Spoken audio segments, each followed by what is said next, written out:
Hello, welcome back to my YouTube channel. നമ്മുടെ ചാനലിലെ പുതിയൊരു വീഡിയോയിലേക്ക് എല്ലാവർക്കും സ്വാഗതം. അപ്പോൾ ഇന്ന് ഞാൻ തയ്യാറാക്കാൻ പോകുന്ന റെസിപ്പി നമ്മുടെ നേന്ത്രപ്പഴം കൊണ്ടുള്ള ഒരു നേന്ത്രപ്പഴ പുളിശ്ശേരിയാണ് കേട്ടോ. മാമ്പഴ പുളിശ്ശേരി എന്നൊക്കെ നമ്മൾ ഒരുപാട് കേട്ടിട്ടുണ്ട്. നമുക്ക് വളരെ ഫേവറേറ്റ് ആയിട്ടുള്ളൊരു പുളിശ്ശേരിയാണ് മാമ്പഴ പുളിശ്ശേരി. നമ്മൾ ഒരുപാട് ഉണ്ടാക്കി ആ സീസൺ ആകുമ്പോൾ കഴിക്കാറുണ്ടല്ലേ. അതുപോലെ തന്നെ വളരെ ടേസ്റ്റി ആയിട്ട്, അല്ലെങ്കിൽ ഒരു പടി മുമ്പിൽ ടേസ്റ്റുള്ള ഒരു പുളിശ്ശേരിയാണ് കേട്ടോ നേന്ത്രപ്പഴ പുളിശ്ശേരി. അപ്പോൾ അതെങ്ങനെ തയ്യാറാക്കാമെന്ന് നമുക്കൊന്ന് നോക്കാം. ആവശ്യമായിട്ടുള്ള നേന്ത്രപ്പഴം നമ്മൾ എത്രയാണെന്ന് വെച്ചാൽ എടുക്കുക. ശേഷം അത് തൊലിയൊക്കെ കളഞ്ഞ് ഈ കാണുന്നത് പോലെ നമ്മളൊന്ന് കട്ട് ചെയ്തെടുക്കുക. 4ആയിട്ട് നമ്മളൊന്ന് നേന്ത്രപ്പഴം കട്ട് ചെയ്ത് എടുക്കുക കേട്ടോ. ശേഷം നമുക്കിതിലേക്ക് എന്തൊക്കെ പൊടികളാണ് ആവശ്യമായിട്ടുള്ളതെന്ന് നോക്കാം. നമ്മൾ ആവശ്യമായിട്ടുള്ള മുളക് പൊടി ചേർത്ത് കൊടുക്കുക. ശേഷം മഞ്ഞൾപ്പൊടി ചേർത്ത് കൊടുക്കുക. ഉപ്പ് ചേർത്ത് കൊടുക്കുക. പിന്നെ പച്ചമുളക് നമ്മുടെ എരിവിന് ആവശ്യമായിട്ടുള്ളത് എത്രയാണെന്ന് വെച്ചിട്ടുണ്ടെങ്കിൽ നടുവേ ഒന്ന് മുറിച്ച് അതും കൂടെ ഇതിലേക്ക് ചേർത്ത് കൊടുക്കണം കേട്ടോ. ശേഷം നമുക്ക് ഇതിലേക്ക് ആവശ്യമായിട്ടുള്ള അരപ്പ് തയ്യാറാക്കാം. നമ്മൾ ആവശ്യത്തിനുള്ള തേങ്ങ എടുക്കുക. തേങ്ങയിലേക്ക് പിന്നെ നമ്മൾ ചേർത്ത് കൊടുക്കുന്നത് ജീരകമാണ് കേട്ടോ. ഞാനിവിടെ ജീരകം പൊടിച്ച പൊടിയാണ് ചേർത്ത് കൊടുക്കുന്നത്. നിങ്ങൾക്ക് സീഡ്സ് ആയിട്ട് വേണമെങ്കിൽ അങ്ങനെ ചേർത്ത് കൊടുക്കാം. പിന്നെ നമ്മൾ തൈര് ഒഴിച്ചാണിത് അരയ്ക്കുന്നത്. നമ്മൾ വെള്ളമൊന്നും ചേർക്കുന്നില്ല, തൈര് ഒഴിച്ച് തന്നെയാണ് നമ്മൾ ഈ തേങ്ങ അരച്ചെടുക്കുന്നത്. അപ്പോൾ തേങ്ങ ഒന്ന് അരഞ്ഞു വരുമ്പോൾ നമ്മൾ അതിലേക്ക് ആവശ്യമായിട്ടുള്ള കറിവേപ്പില കൂടെ ചേർത്ത് കൊടുക്കുക. എന്നിട്ട് നല്ല രീതിക്ക് നല്ല മഷി പോലെ വെണ്ണ പോലെ ഫൈനായിട്ട് ഈ കാണുന്ന രീതിക്ക് നമ്മളൊന്ന് അരച്ചെടുക്കുക കേട്ടോ. ശേഷം നമ്മൾ നേന്ത്രപ്പഴം നമ്മൾ വേവിക്കാനായിട്ട് ആവശ്യത്തിനുള്ള വെള്ളം ഒഴിച്ച് വെക്കുന്നു. പ്രത്യേകം ശ്രദ്ധിക്കുക, നേന്ത്രപ്പഴം ഒരുപാട് വെന്ത് കുഴയാൻ പാടില്ല കേട്ടോ. കാരണം നമുക്ക് കഷ്ണങ്ങൾ വേറിട്ട് കിടക്കണം, അതാണ് അതിൻ്റെ ടേസ്റ്റ്. വെന്ത് കുഴഞ്ഞ് പായസം പോലെ ആയിട്ടുണ്ടെങ്കിൽ അതിനൊരു ടേസ്റ്റ് ഉണ്ടാവില്ല.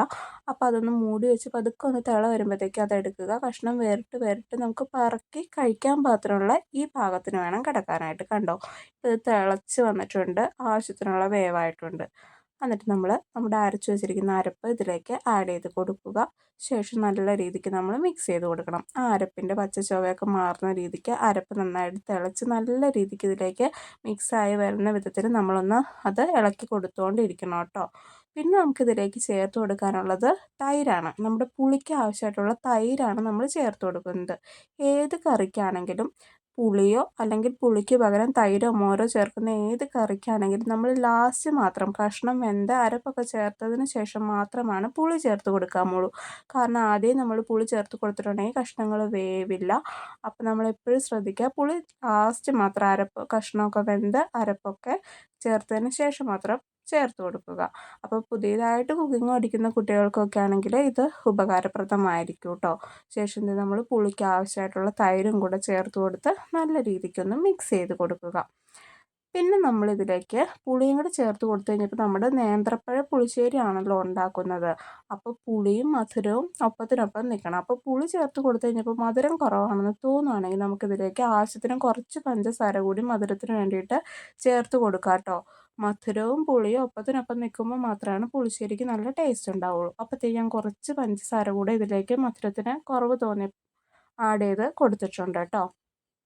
ശേഷം നല്ല രീതിക്ക് നമ്മളിതൊന്ന് മിക്സ് ചെയ്ത് കൊടുക്കുക. നല്ല രീതിക്ക് മിക്സ് ചെയ്ത് കൊടുക്കണം.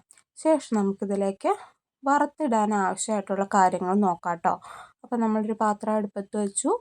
അത് ചൂടായി വരുമ്പോൾ അതിലേക്ക് വെളിച്ചെണ്ണ ഒഴിച്ച് കൊടുക്കുക.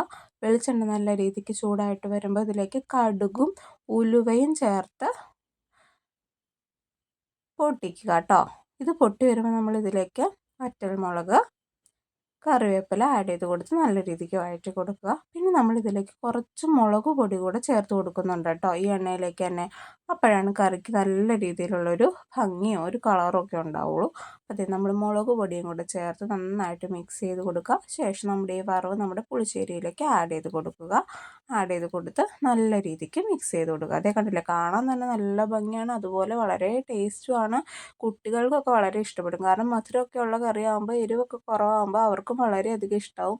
അപ്പോൾ നേന്ത്രപ്പഴമൊക്കെ കഴിക്കില്ലാത്ത കുട്ടികളാണെങ്കിൽ ഇങ്ങനെ ഉണ്ടാക്കി കൊടുക്കുകയാണെങ്കിൽ നേന്ത്രപ്പഴം അവരുടെ ഉള്ളിൽ ചെല്ലും, കറി അവർക്ക് ഇഷ്ടമാവും. വളരെ ടേസ്റ്റി ആയിട്ടുള്ള കറിയാണ്, എല്ലാവർക്കും ഇഷ്ടമാകും. വളരെ എളുപ്പത്തിൽ 10 മിനിറ്റ് കൊണ്ട് നമുക്ക് തയ്യാറാക്കാൻ പറ്റുന്ന വളരെ എളുപ്പത്തിൽ ടേസ്റ്റി ആയിട്ട് ഹെൽത്തി ആയിട്ടുള്ളൊരു കറിയാണ് കേട്ടോ ഇത്.